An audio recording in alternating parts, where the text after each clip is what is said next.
स्वागत है आप सभी का पुनः आज की कक्षा में। आज का विषय जो है वो हमारे उपनिषदों के अंतिम पड़ाव पे हम लोग चल रहे हैं, जो सर्वाधिक महत्वपूर्ण उपनिषद है।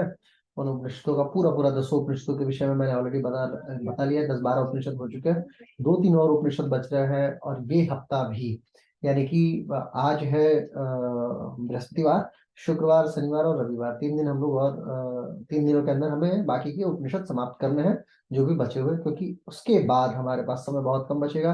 एनाटॉमी भी कवर करना है, और हठ योग प्रदीपिका और हिरण्य संहिता बहुत डीप है नहीं। यानी अगर आप योगा थोड़ा बहुत भी पढ़े होंगे तो उसको बहुत मतलब वो बहुत टाइम टेकिंग नहीं है।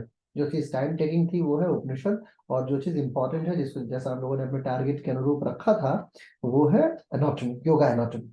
तो हमें अब काम करना है योगा एनाटॉमी के ऊपर। जितनी जल्दी हम उस तक पहुंच जाए, सोमवार से योगा एनाटॉमी शुरू कर ली जाएगी। उसके पूर्ववत हमें ये उपनिषद का खंड जो है वो समाप्त कर लेना, योग दर्शन का खंड हमें समाप्त कर लेना है। आज का उपनिषद जो है वो योग कुंडलिनी उपनिषद है। हेडिंग डाल लीजिए, योग कुंडलिनी उपनिषद। योग कुंडलिनी उपनिषद अति विशिष्ट उपनिषदों में से एक है। और मतलब चित्त और चित्त से संबंधित व्यवधान और उसके विषय में अगर कोई उपनिषद बहुत शानदार बताता है, और पहला उपनिषद जो बताता है वो योग कुंडलिनी उपनिषद ही है। और इसे सामान्यतः कुंडलिनी जागरण से संदर्भित भी माना जाता है। इसे कई बार योग कुंडली उपनिषद कहा जाता है, योग कुंडल्य उपनिषद कहा जाता है, लेकिन ये कुंडलिनी से संबंधित है। और ये कृष्ण यजुर्वेद में से है। कृष्ण यजुर्वेद शाखा का ये उपनिषद, ये लाइनें आपको लिख लेनी चाहिए। कृष्ण यजुर्वेद शाखा का ये उपनिषद है। कृष्ण यजुर्वेद शाखा का ये उपनिषद है। और सामान्यतः मुक्ति का सिद्धांत के तहत आता है। मुक्ति का सिद्धांत जो है वो भगवान श्री राम द्वारा हनुमान जी को बताया गया था, उसी सिद्धांतों में से एक है। ऐसा माना जाता है कि मुक्तिका के तहत भगवान श्री राम ने हनुमान जी को तकरीबन 108 उपनिषदों का ज्ञान दिया था। इस कारण से हम 108 उपनिषद पढ़ते हैं। बहरहाल जिसमें से ये इंपॉर्टेंट है वो है योग उपनिषदों के कारण से। जो हमारे पास 20 प्रमुख योग उपनिषद हैं, उन 20 प्रमुख योग उपनिषदों में से योग कुंडली, योग कुंडलिनी या योग कुंडल्यो, इन तीनों का नाम एक ही है। योग कुंडल्यो उपनिषद एक है। और ये बेसिकली इसमें कुंडलिनी की व्याख्या है आत्मा ब्रह्म अद्वैत सिद्धांत का। इसमें बहुत व्यापक हमें मतलब व्यापक ज्ञान देखने को मिलेगा। अब हेडिंग डाले रखिए योग कुंडली उपनिषद। शुरुआत करते हैं पहले श्लोक के साथ में। पहले श्लोक से जो है वो योग कुंडली उपनिषद जो है वो चित्त और चित्त की चंचलता को पकड़ लेता है। आपको पता है पातंजलि योग सूत्र भी जो है वो चित्त और चित्त से संबंधित बातों से ही शुरू होता है, और यही सिमिलैरिटी इस उपनिषद में भी है। इसके उपनिषद और पातंजलि योग सूत्र लगभग लगभग सेम कॉन्टेक्स्ट से अपनी बातों को शुरू करता है। तो लिखिए चित्त, इसके अनुसार योग कुंडली उपनिषद के अनुसार चित्त की चंचलता का मूलतः 2 कारण माना जाता है। पहला है वासना और दूसरा है पूर्वजनित संस्कार। हेतु द्वयम ही चित्तस्य वासना च समीरणः तयो विर्निष्ट एकस्मिद्वापि विनश्यतः।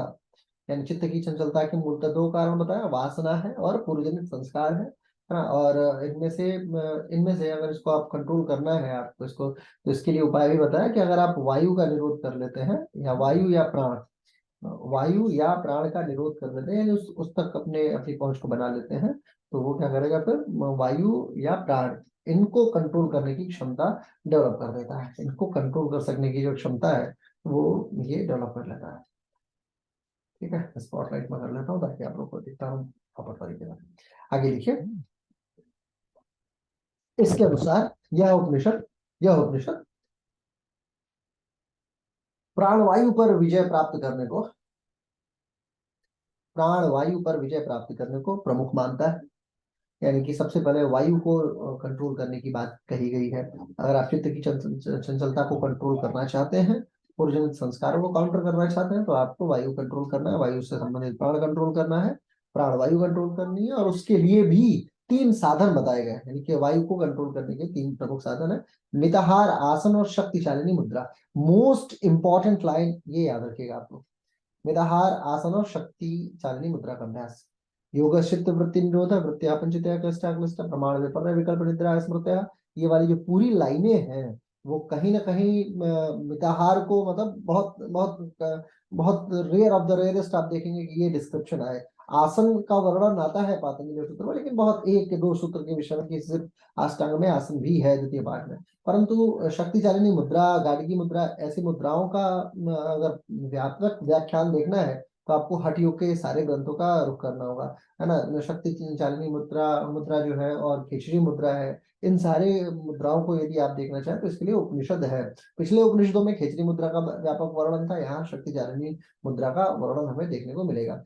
आगे देखिए, गौतम ऋषि को बताते हुए कहते हैं कि प्राण मिताहार जो है, मिताहार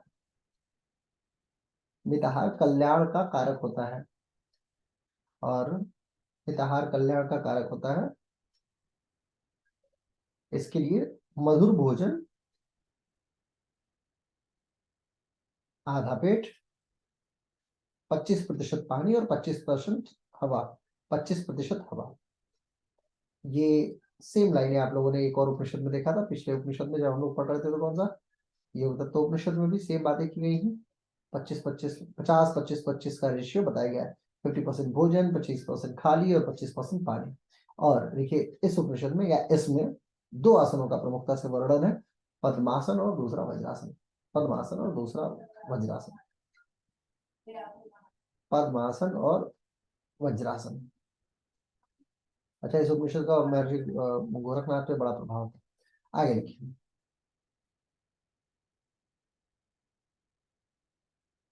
इस उपनिषद में या इसमें इसमें कुंडलिनी शक्ति को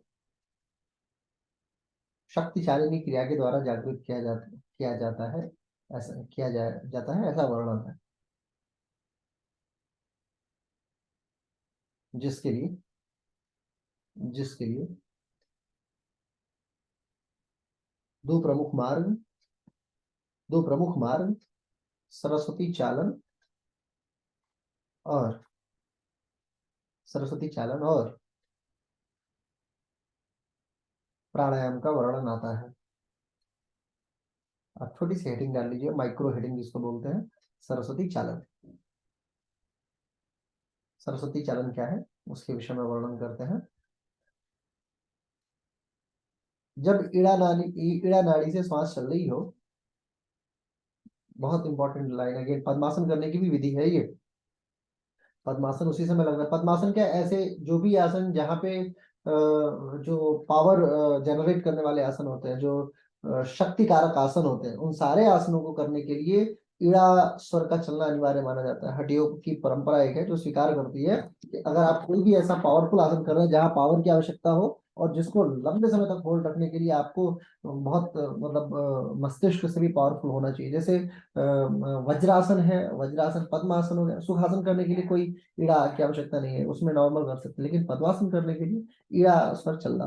देखिए, ईड़ा स्वर जिस समय चल रहा हो उस समय पद्मासन लगा के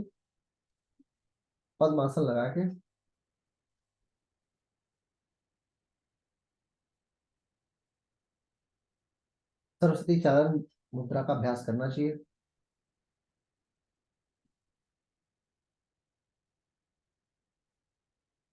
अंगूठे एवं तर्जनी अंगूठे एवं तर्जनी, ध्यान दीजिए, तर्जनी, मध्यमा, अनामिका। तर्जनी उंगली किसको कहते हैं, इस वाली उंगली को तर्जनी कहते हैं। देखिए, ये अंगुष्ठ है, ये तर्जनी है, ये मध्यमा है, ये अनामिका है, और ये कनिष्का है। तो तर्जनी पहला प्राणायाम आपको देखने को मिलेगा, मतलब पहली किताब आप ऐसा देखेंगे जिसमें प्राणायाम को ऐसे करने को कहा गया है। आप सामान्यतः ऐसे लगाते हैं ना, ये हिरणमुख मुद्रा में, है ना, इस मुद्रा में आप लगा रहे होते हैं प्राणायाम। लेकिन पहला प्राणायाम है जिसमें कहा गया है तर्जनी और अंगुष्ठ का सहारा लेना चाहिए हमें अपने पूरे प्राणायाम की प्रक्रिया को कंप्लीट करने के लिए। तर्जनी और अंगुष्ठ का सहारा लेकर प्राणायाम का अभ्यास करना चाहिए। इसमें कई बार पूरक और रेचक का अभ्यास करें। 12वां श्लोक है, 11वां श्लोक है। अंगुष्ठ तर्जनीभ्याम तु हस्ताभ्याम धारेत दृढ़म, है ना। तर्जनी और अंगुष्ठ का सहारा लेने की बात आती है योग कुंडलिनी उपनिषद में। प्राणायाम हेतु, आगे लिखिए, प्राणायाम हेतु कुल 4 घड़ी, 4 घड़ी का मतलब होता है 4 चौको 16 मिनट। 16 मिनट तक, 4 घड़ी या 16 मिनट तक इसका अभ्यास करना चाहिए। इसका इसका प्राणायाम का अभ्यास करना चाहिए। धीरे धीरे, धीरे धीरे सरस्वती चालन क्रिया संपूर्ण होने लगती है और कुंडलिनी जागृत होनी शुरू हो जाती है। कुंडलिनी जागृत हो जाती है। सरस्वती संचालन को शब्द गर्भा भी कहा जाता है। शब्द गर्भा भी कहा जाता है। शब्द गर्भा। इस प्रक्रिया से इस प्रक्रिया से इंटेस्टाइनल डिसऑर्डर्स यानी आंतों से संबंधित रोग, जलोदर जिसको बोलते हैं, गुल्म, प्लीहा यानी स्प्लीन, प्लीहा एवं पेट के समस्त रोग समाप्त हो जाते हैं। एवं पेट के समस्त रोग समाप्त हो जाते हैं। देखिए, इसमें 2 प्रकार के कुंभक का वर्णन है। इसमें योग कुंडलिनी उपनिषद में 2 प्रकार के कुंभक का वर्णन है। ये सारे नोट्स बनाते रहना, और अभी अभी मैं ग्रुप ओपन कर देता हूँ। आप लोग जो भी नोट्स बनाए हैं आज तक, सभी लोग जरा एक बार उसकी फोटो खींच के ग्रुप में डाल दीजिएगा, ठीक है? ताकि मैं ये देख लूं कि आप लोग मतलब कैसा लिख रहे हैं, क्या लिख रहे हैं, कहीं ऐसा तो नहीं कि कुछ गलत चल रहा हो। थोड़ा एक बार कॉपी टेस्ट भी हो जाए, ठीक है? तो आज आप लोग से अनुरोध है कि आप लोग एक बार फोटो भेज दीजिएगा। देखिए, इसमें बेसिकली इसमें मूलतः 2 प्रकार के कुंभक का वर्णन है, सहित कुंभक और केवल कुंभक। सहित एवं केवल। और सहित कुंभक से ही केवल कुंभक सिद्ध होता है। सहित के कुंभक से केवल कुंभक सिद्ध होता है।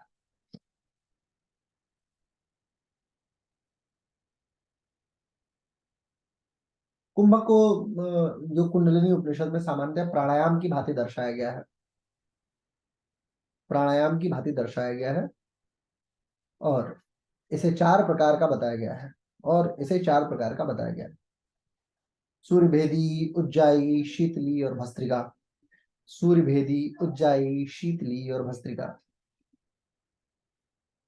ये चारों जो है कुंभक का भेद है। यही चारों प्रकार भी है। देखिए, योगाभ्यास सरस्वती चालन के अभ्यास के लिए या योगाभ्यास के लिए उत्तम स्थान का वर्णन भी इसमें है। उत्तम स्थान का मतलब होता है जहाँ कंकड़ पत्थर ना हो, जहाँ जमीन ऊंची नीची ना हो, जहाँ जानवर ना आते जाते हो, है ना, कीट पतंगे ना जाते आते जाते हो, बहुत मौसम अलग थलग ना हो, उसे उत्तम स्थान बोलते हैं। उत्तम स्थान का वर्णन है। देखिए, इसमें कपाल शोधन प्रक्रिया का भी वर्णन है। कपाल शोधन क्रिया का भी वर्णन है। कपाल शोधन प्रक्रिया का भी वर्णन है।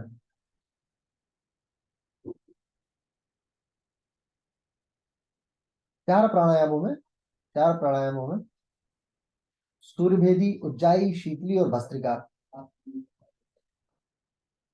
सूर्यभेदी, उज्जाई, शीतली और भस्त्रिका का वर्णन है। सूर्यभेदी, उज्जाई, शीतली और भस्त्रिका का वर्णन है। शीतली क्रिया का वर्णन है।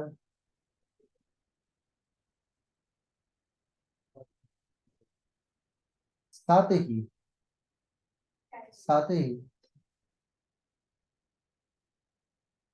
साथ ही कुंभक प्रक्रिया पे बल दिया गया है। कुंभक प्रक्रिया पे बल दिया गया है। भस्त्रिका प्राणायाम हेतु भस्त्रिका प्राणायाम हेतु पद्मासन को महत्वपूर्ण माना गया है।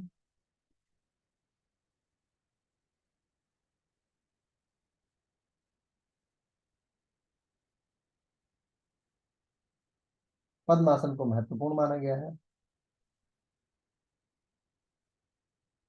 और तीव्रतम श्वासागमन पे तीव्रतम श्वासागमन का मतलब होता है बहुत तीव्रता से श्वास लेना, बहुत तीव्रता से श्वास छोड़ना, धौंकने की भांति, उसको बोलते हैं भस्त्रिका। तीव्रतम श्वासागमन पे बल दिया गया है।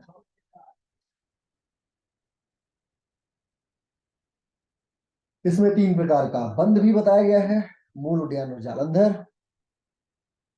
ये लगभग लगभग सब में बताया गया है। मूल, उद्यान और जालंधर बंधों का वर्णन भी है। मूल, उद्यान और जालंधर, और यही क्रम भी है, इसी क्रम के अनुसार आता भी है। मूल, उद्यान और जालंधर का वर्णन किया गया है। इसमें आगे देखिए, इसमें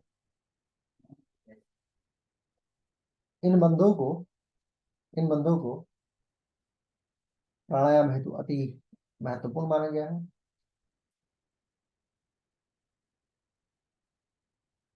प्राणायाम हेतु अति महत्वपूर्ण माना गया है। चारों कुंभकों को, मैंने चारों जो प्राणायाम बताया ना, क्षेत्रीय भस्त्रिका, इनको बताया है कि चारों प्राणायामों को पहले दिन 10 10 बार करना है, 10 10 बार। पहले दिन 10, दूसरे दिन 15, तीसरे दिन 20, प्रतिदिन 5 बढ़ाना है।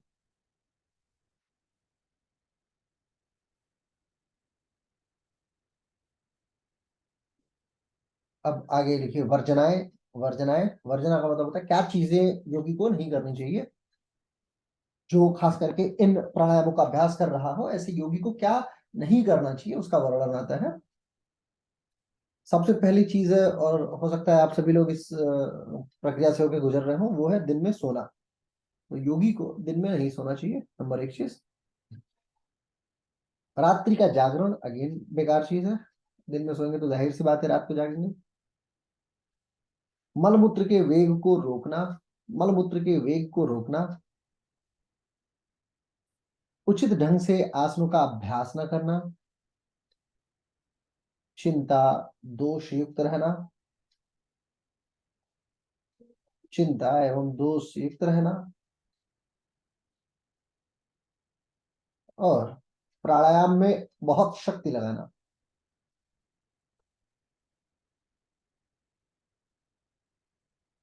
आगे देखिए, योगियों के विघ्न। योगियों के विघ्न हेडिंग है, छोटी वाली हेडिंग, माइक्रो हेडिंग। योगियों के विघ्न, क्या क्या विघ्न है। कोई साधक, देखिए, कोई साधक ये है कहकर अभ्यास बंद करे कि, कोई साधक यह कहकर अभ्यास बंद करे कि योगाभ्यास से ही मुझे रोग हुआ है, मैंने प्रैक्टिस करने से मेरा मेरा स्वास्थ्य और खराब हो गया। सबसे पहला विघ्न यही है। आप अपने क्लाइंटों को ये लाइनें जाके सुना दीजिएगा, रिकॉर्डिंग हो ही रही है, यूट्यूब पे जाएगा, तो आप जाके सुना दीजिएगा ये बात कि हमारे सर कहते हैं कि कभी भी अगर आपको ऐसा लगे कि स्वास्थ्य नहीं ठीक हो रहा है और आप वापस परेशान हो रहे हैं, तो जाके कहिए कि ऐसा नहीं है। असल में यही तो पहला विघ्न है कि जब आपको लगे कि आप वापस से बीमार हो रहे हैं, पहला विघ्न जो है वो यही है। आगे देखिए, दूसरा विघ्न। दूसरा विघ्न शंका करना। शंका करना, शंका मतलब पता नहीं ठीक होगा नहीं होगा। तीसरा विघ्न है प्रमत्तता। प्रमत्तता, प्रमाद, आलस्य। चौथा है आलस्य। पांचवा है गही की भोजन, गही की निद्रा, खूब सारी नींद लेना, खूब सोना। छठवां है साधना से प्रेम ही ना होना। जो आप साधना कर रहे हैं, जो योग साधना कर रहे हैं, उसके प्रति हमेशा हमेशा हेलुसिनेशन की कंडीशन में है, कंफ्यूज्ड है, अरे यार नहीं, चलो बस काम चलाने के लिए, रिजल्ट ओरिएंटेड है ना, सकाम कर्म कर रहे हैं। फिर है नवा है आपका अप्रसिद्धि, यानी कि काम कर रहे हैं और कोई आपको जान भी नहीं रहा है। आप बहुत सारा काम कर रहे हैं और आपको कोई नहीं जान रहा है, इस बात का दुख है आपको कि इतना काम कर लिया आपने, कोई नहीं जानता है।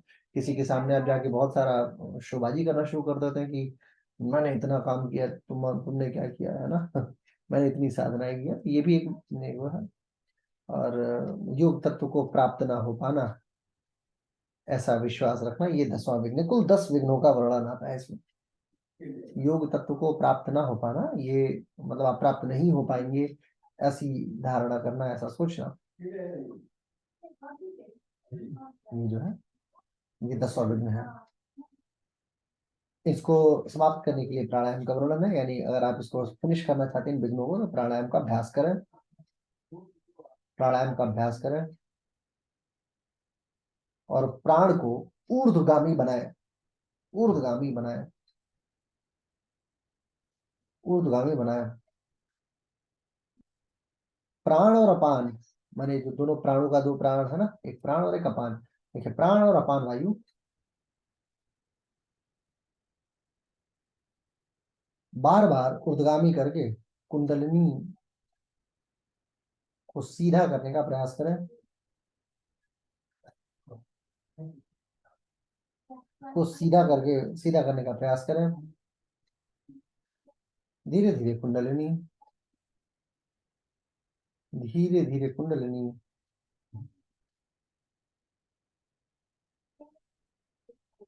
शुक्ल रूपी चंद्रमा को, शुक्ल रूपी चंद्रमा को तपाकर, तपाकर शुद्ध करके ऊर्ध्वगामी हो जाएगी, वो ऊर्ध्वगामी हो जाएगी। ऐसा योगी, ऐसा योगी पुरुष प्रकृति के, पुरुष प्रकृति के एकाकार भाव को, एकाकार भाव को महसूस करता है। आत्मा, आत्मा ब्रह्म में विलीन हो जाती है, ब्रह्म में विलीन हो जाती है। और इस प्रकार कुंडलिनी उपनिषद का प्रथम अध्याय समाप्त होता है, कुंडलिनी उपनिषद का प्रथम अध्याय समाप्त होता है। आगे है द्वितीय अध्याय। द्वितीय अध्याय जो है वो खेचरी मुद्रा पे पूरी तरीके से समर्पित है। द्वितीय अध्याय खेचरी मुद्रा। देखिए, खेचरी विद्या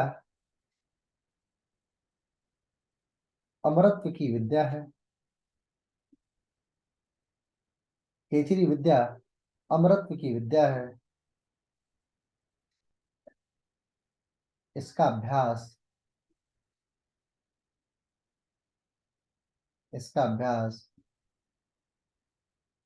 साधना के साथ ही सिद्ध होता है। हाथ में दर्द हो गया क्या कंजन जी? दौड़ाइए दौड़ाइए, उंगलियों को दौड़ाइए, नहीं तो चौक पे लिखना पड़ता है। आप यकीन नहीं मानेंगे, एक एक दिन में ऐसा होता है कई बारी कि सुबह से लेके, मैंने सुबह बैठ गया, मैं तकरीबन 8 बजे कंप्यूटर पे बैठा, तो रात के 10:30 11 बज जाते हैं कंटिन्यू टाइप करते हुए। और मेरी एवरेज टाइपिंग स्पीड जो है वो मतलब बहुत कम भी अगर आएगी तो 80 आती है 1 मिनट के अंदर, अगर मैं बहुत धीरे टाइप करता हूँ तो। तो आप कल्पना कीजिए कि एक मतलब 12 घंटे के स्पैन में, 10 घंटे 12 घंटे लगातार काम करके मेरी ये जो दोनों उंगलियां हैं ना, ये बिल्कुल ऐसा लगता है मर जाती हैं। लेकिन ये है अभी आदत नहीं कि रही ना लिखने जो की, तो भूत होता थोड़ा है ना सा कार्य का, कि करना है, फास्ट। वो मतलब इंजॉय आता है, क्या नहीं चलना है। और आपको मैं दिखाऊंगा कभी, मतलब मैं अभी कभी अपना घर ऐसे कोई ब्लॉग बनाऊंगा तो आपको भेजूंगा, आप लोगों को वीडियो देखिएगा। मेरे पास ऐसी ऐसी किताबें हैं और इतनी पुरानी पुरानी कॉपियां मैंने रख रखी है। मैं देखता हूँ, मुझे ही विश्वास नहीं होता कि ये सब मैंने लिख रखा है, जब लिखने का समय था पेन चलाने का। तो इसलिए उंगलियों को थकने दीजिए, अभी थकेंगी तो ज्यादा बेटा। आगे लिखिए, आगे लिखिए। खिचड़ी प्राप्त करना आसान है परंतु साधना प्राप्त करना कठिन, इसके अनुसार। खिचड़ी सिद्ध की जा सकती है परंतु साधना, जिसको मेलन विद्या कहा गया है, साधना को भी मेलन विद्या कहते हैं। सामान्यतः लोग कंफ्यूज जाते हैं कि ये क्या चीज है। मेलन का मतलब साधना होता है, साधना का मतलब खुद को किसी चीज के साध्य के प्रति समर्पित कर देना होता है, ये कठिन है। साधना जो है वो उसे कठिन माना जाता है। इसमें पूर्व जन्म का संस्कार महत्वपूर्ण होता है, पूर्व जन्म का संस्कार महत्वपूर्ण होता है। साधना हेतु गुरु की आवश्यकता, गुरु की नितांत आवश्यकता है। वन लाइनर ही बना के लिखिए, साधना हेतु, साधना हेतु गुरु की नितांत आवश्यकता है। मुझे एक सेकंड आप लोग समझ लीजिए, एक अति विशिष्ट कॉल आ रही है। मित्र आगे लिखिए, मिलन मिलन साधना को महत्वपूर्ण माना गया है, मिलन साधना है इसमें महत्वपूर्ण। आगे एक चीज, एक लाइन इसमें बड़ी अच्छी है, मिलन साधना के लिए यानी कि जो सिद्धि है उसके लिए तर्कशास्त्र, देखिए तर्कशास्त्र, साधना के लिए तर्कशास्त्र का होना अनिवार्य बताया। और ये ऐसी लाइन है, ये 11वां 12वां श्लोक है संभवतः तर्कशास्त्र को, जहां पे बताया जाता है यदा संलभ्यते शास्त्रम तदा सिद्धि करे स्थित, यानी कि जब तक तर्कशास्त्र ना प्राप्त हो जाए तब तक घूमते रहना चाहिए, ढूंढते रहना चाहिए। अब तर्कशास्त्र का क्या मतलब है, ऐसा क्यों है, ऐसा क्यों है, ऐसा कौन, क्या है साधना, कौन है खेचरी, क्यों है ईश्वर, कहाँ है ब्रह्म, क्यों, मतलब कंटिन्यू रिसर्च जिसको बोलते हैं वो है तर्कशास्त्र। और ऐसा नहीं कि कुछ भी उल्टा सीधा पूछ रहे हैं कि हमें तुम्हें भगवान भगवान कहाँ का है, ऐसे मतलब ठीक सवाल, ऐसा नहीं कि बिल्कुल पागलों जैसे सवाल पूछना शुरू कर दे, तो ओरिजिनल अच्छे सवाल तर्कशास्त्र, मतलब तर्कशास्त्री की भांति जब सवाल पूछा जाए। और कहा गया है कि तर्कशास्त्र को तीनों लोकों में ढूंढना चाहिए, अगर तब तक आपको अपनी साधना कंप्लीट नहीं करनी चाहिए, तीनों लोकों में इसको ढूंढना चाहिए और फिर इस साधना को सिद्ध करना चाहिए। थोड़ा बहुत तर्कशास्त्र के विषय में बताते हुए और फिर मिलन साधना के विषय में बताते हुए ये उपनिषद धीरे धीरे धीरे खेचरी की तरफ बढ़ता है। आगे लिखिए खेचरी, छोटी सी हेडिंग डाल दीजिए,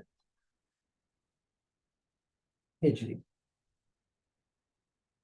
खेचरी का शाब्दिक अर्थ, खेचरी का शाब्दिक अर्थ आकाश में उड़ने की शक्ति बताया गया है। खेचरी का शाब्दिक अर्थ आकाश में उड़ने की शक्ति बताया जाता है इस उपनिषद में। अलग अलग उपनिषद अलग अलग व्याख्यान देते हैं। खेचरी के बीज मंत्र में खेचर ह है और ई र है, खेचर प्लस ई इज इक्वल टू खेचरी। खेचर का मतलब हकार होता है ना, हकार ठकार वाला ह, और ई जो है वो र है,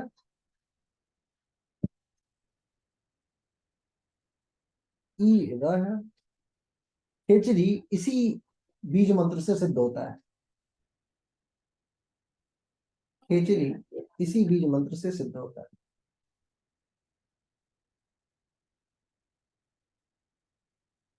इसमें हिम, ह पर ई की मात्रा हिम, में, सं, में, म पर एक की मात्रा अंक का बिंदु, प पर अंक की बिंदु, सं, छंग, ये सब खेचरी का बीज मंत्र है। यह सब खेचरी का बीज मंत्र है।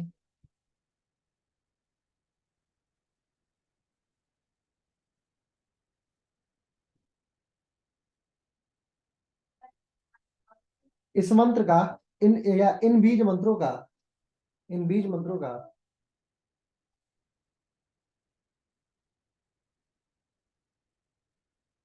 दिन में 12 बार और कुल 5 लाख बार जो जप करता है, जो जप करता है उसकी खेचरी स्वयं सिद्ध हो जाती है। लेकिन ये मंत्र आपको मैं बताता हूँ कैसे होता है। बीज मंत्रों का इतना इतना सीधा और नकारात्मक प्रभाव है जिसकी सीमा आप नहीं समझ पाएंगे कि कितना कठिन है। हाँ, क्षमा करें। बीज मंत्रों का मैं बता रहा था कि बीज मंत्र जो है वो मूलतः जैसे ओम ऐं ह्रीं क्लीं चामुंडाय विच्चे ओम ग्लुं हूं क्लीं जुं सा ज्वाला ज्वाला ज्वाला ज्वाला प्रज्वल प्रज्वल ऐं ह्रीं क्लीं चामुंडाय विच्चे ज्वाला हं सं लं छं पट स्वाहा। ये एक बीज मंत्री दुर्गा सप्तशती का मंत्र है।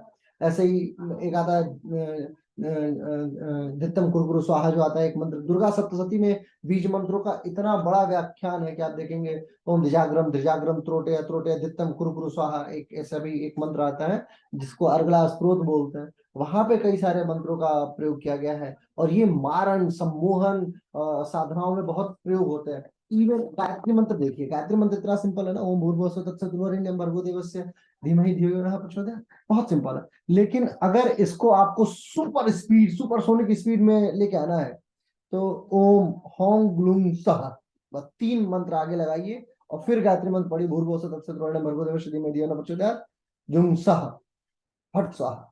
उसके बाद देखिए ये मंत्र तूफान की तरह काम करना शुरू हो जाता है। और बीज मंत्र जो होता है उसको आप ऐसा मानिए कि रॉकेट है। मंत्रों में अगर रॉकेट सेट करना है ना तो बीज मंत्र सेट कर दीजिए। और बीज मंत्र क्या करता है, बहुत तीव्रतम प्रभाव डालता है। लेकिन अच्छी बात यह है कि जितना प्रभाव डालता है उतनी ही बुरी बात यह है कि उसका गलत इंपैक्ट भी उतना ही ज्यादा है। इसलिए तांत्रिक साधनाओं के लोग ही बीज मंत्र का ज्यादा प्रयोग करते हैं। बीज मंत्र में आप देखें ना, कभी कभी आपने देखा होगा शंकर भगवान को ऐसे करके अंगूठे से करके दिखाते हैं, फिर ऐसे ऐसे करके, फिर ओम फट ऐसे करके, ये 3 सारी, मतलब वेदों में इनका वर्णन है परंतु साधनाएं सामान्य नहीं है। इसलिए इस विद्या को गुप्त माना गया है। ये भी इसमें लाइन लिखी हुई है, इस कारण से इस विद्या को गुप्त माना गया, क्योंकि इसमें बीज मंत्रों का प्रयोग है, इसलिए इस विद्या को गुप्त माना गया है। किसको? खिचड़ी की विद्या को।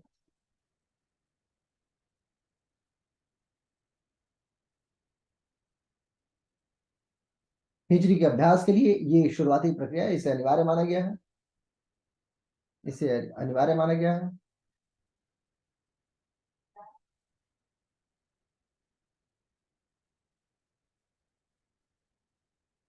इसके अलावा तालु के मूल स्थान को, तालु के मूल स्थान को 7 दिनों तक घिस कर उसके मैल को दूर करने का भी वर्णन है। तालु के मूल स्थान को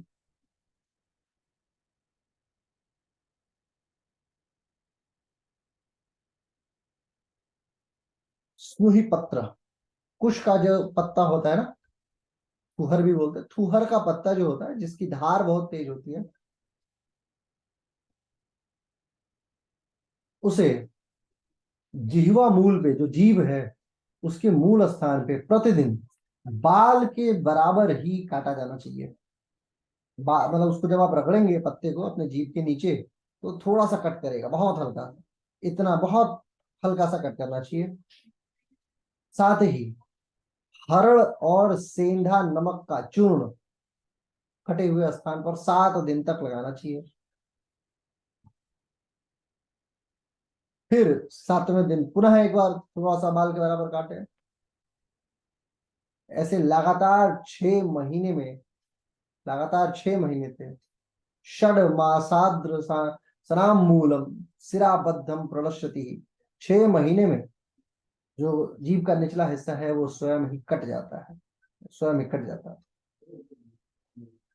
कटे हुए उसके बाद जो जीवा को उसका देखिए, तदुपरांत या उसके उपरांत जीवा को यानी जीभ को कपड़े से लपेट कर, कपड़े से लपेट कर धीरे धीरे बाहर खींचकर भ्रिकुटी के मध्य तक, यानी कि जो भौहें है ना इसके मध्य तक पहुंचाने का प्रयास करना चाहिए। और धीरे धीरे जिह्वा से कान को छूने का अभ्यास करना चाहिए, जिह्वा से कान को छूने का अभ्यास करना चाहिए।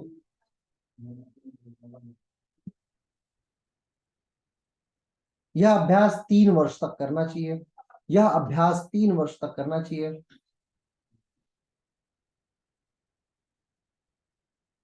और जिह्वा को कंधे और कंठकूप, यानी कि जो ये हिस्सा है आपका, जो हाइड बोन है, हाइड बोन के नीचे कंधे और कंठकूप तक पहुंचाने का अभ्यास करना चाहिए।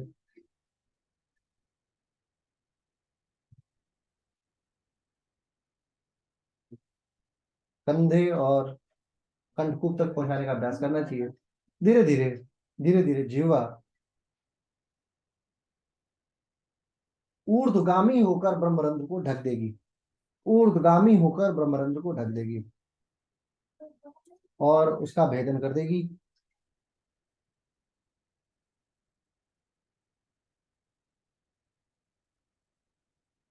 इसके साथ ही कर न्यास और षडंग न्यास, ओम उर्वोर में ओजोस्तु, ओम बाहु में बलमस्तु, ओम अरिष्टानि लिंगानि स्तनुस्तन्वा में ससंतु, ये जो मंत्र होता है षडन्यास का एक मंत्र है। षडन्यास और करन्यास का भी अभ्यास करना चाहिए।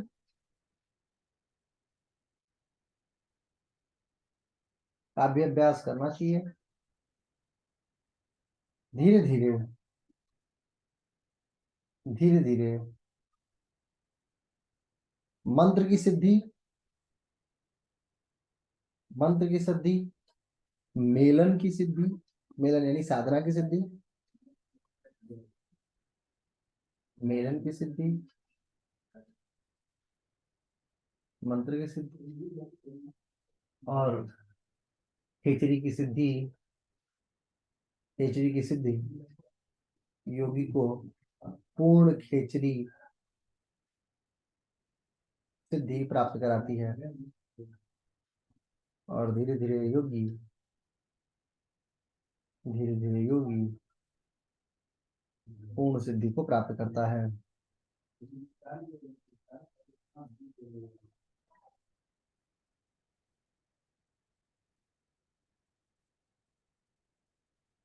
अगला है तीसरा अध्याय जो है, आगे लिखिए, ये दूसरा अध्याय समाप्त, तो तीसरा अध्याय, तीन ही अध्याय है इसमें। तीसरा अध्याय योग कुंडलिनी उपनिषद का, ये अध्याय जो है वो ब्रह्मा जी ने मूलतः शंकर जी से पूछा है कि आप हमें बताएं कि योग साधकों के लिए अमावस्या और प्रतिपदा यानी पहला दिन जो होता है महीने का, या एक वीक का जो 15 दिन का वीक होता है, हमारे शास्त्रों के अनुसार एक एक खंड चलता है। एक महीने में 2 खंड होता है ना, शुक्ल पक्ष और कृष्ण पक्ष, जिसको पक्षों के आधार पर जाना जाता है। तो प्रतिपदा को बोलते हैं, किसी की भी प्रतिपदा, शुक्ल की प्रतिपदा यानी पहली तारीख, और कृष्ण पक्ष की पहली तारीख। तो ब्रह्मा जी ने शंकर जी से पूछा कि हे महादेव, कृपा करके योगियों के लिए अमावस्या, प्रतिपदा और पूर्णमासी जो होता है, जिसको पूर्णिमा बोला जाता है, इन तीनों का महत्व क्या है, इसका वर्णन करें। ठीक है, इसका वर्णन करें। अब आगे पूरा व्याख्यान शंकर भगवान के शब्दों में है।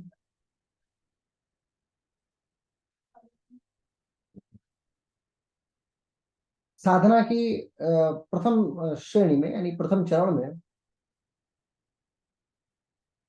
साधना की प्रथम श्रेणी में साधक अमावस्या की भांति, द्वितीय चरण में प्रतिपदा, और तृतीय चरण में पूर्णिमा युक्त होता है। यानी अभी हम लोग बिल्कुल डार्क अंधेरे में है। आधा जीवन हम लोग साधना कर लेंगे तो डे 1 पे पहुंचेंगे, और उसके बाद यात्रा शुरू होगी। ठीक है ना, यानी हम लोग निगेटिव है, 15 दिन निगेटिविटी में चल रहा है। ठीक है, तो हमें पहले 0 तक पहुंचे, यही हमारे जीवन का सबसे बड़ा लक्ष्य प्राप्त होगा। आगे देखिए, मनुष्य मनुष्य कामना युक्त नहीं होना चाहिए, मन स्थिर होना चाहिए,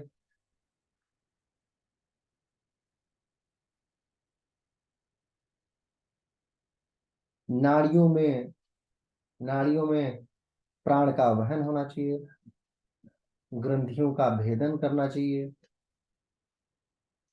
ग्रंथियों का भेदन करना चाहिए, षड चक्रों का भेदन करना चाहिए। इसमें 6 चक्र बताए गए हैं, षड चक्रों का भेदन करना चाहिए।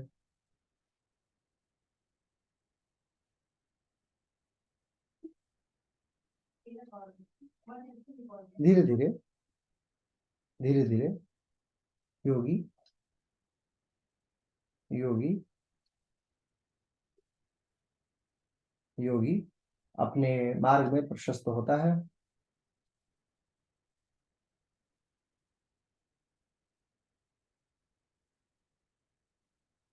उस मार्ग में प्रशस्त होता है और विश्व तेजस और प्राज्ञ, विश्व तेजस और प्राज्ञ, तीन, ब्रैकेट में लिखेगा 3 पिंड, फिर लिखेगा विराट, हिरण्यगर्भ और ईश्वर, विराट, हिरण्यगर्भ और ईश्वर,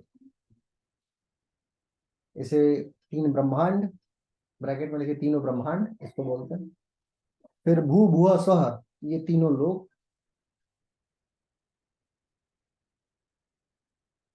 भूर्भुवः स्वः, ये तीनों लोग, इन सब से ऊपर होता हुआ योगी ब्रह्म में स्थापित हो जाता है, ब्रह्म में स्थापित हो जाता है।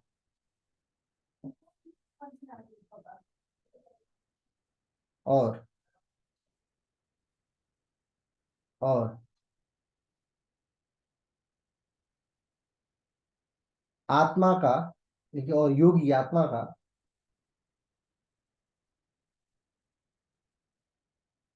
ध्यान सिद्ध करके, आत्मा का ध्यान सिद्ध करके मुक्ति को प्राप्त होता है।